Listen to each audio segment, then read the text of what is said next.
Okay? Rotate and stop by feel. And then get them to close their eyes. Or you close your eyes and see if you can do it. Now if you stare in a mirror, you'll turn this until it's as thin as it can be. And you can see if you're parallel. Some teachers will have students do bow hops, keeping it parallel in the mirror. That's a good idea.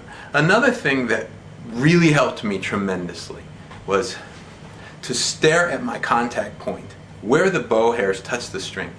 If you watch that point, you can be parallel to the bridge and still slip in and out or away from the fingerboard or away from the bridge.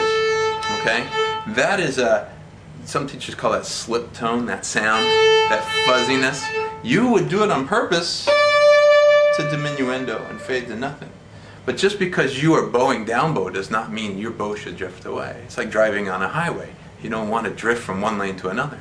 So imagine your bow has a magnet underneath it holding the bow to the string firmly, or you're a train on a train track and it doesn't slip that one spot. Now use your eyes to watch the bow. This is the best trick I know. You watch the bow and you don't let it move towards the bridge or towards the fingerboard. You just grab the one spot and make it stay there.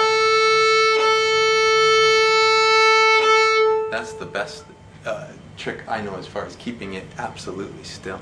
And there's one other thing that's kind of interesting, and that is the bow. If I go up bow with the bow pulled, let's push it forward.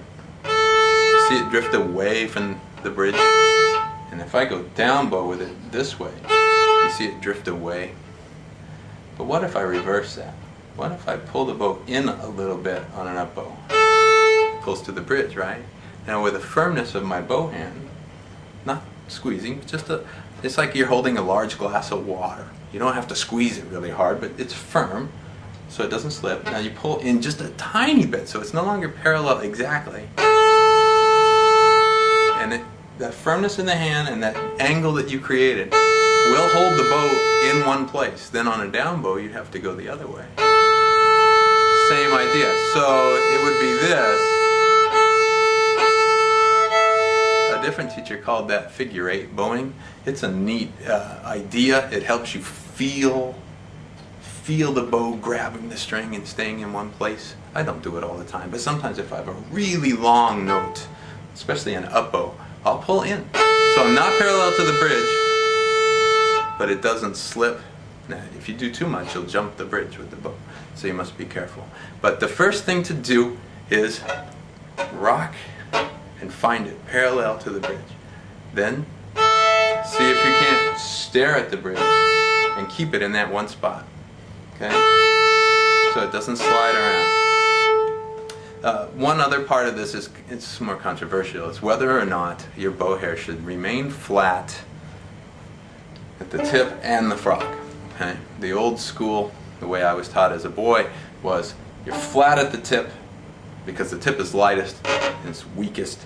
So you want full contact of the hair. Then you go up bow, and when you get to the very frog, you'll roll to the side of the hair. Okay. It works great on the E string, so you don't run into the corners. You roll your hand away, that way, if I can get up here, roll away, I won't run into that bout right there. I have found though that when I do that, I have a little more difficulty keeping it in one place. So what I do is just raise my hand a little higher. So instead of being down here, I'll be here. And then I keep full contact with the hair, all the way here to here. And if I ask a student to play to the frog, I mean between the first and second fingers. So flat hairs all the way to this point between the first and second finger. So when you're practicing straight bows, try keeping the hair absolutely in full contact. Some people would say, well, even if you roll out to the side, you can still keep full contact. I guess that's up to you. I try and keep it very flat.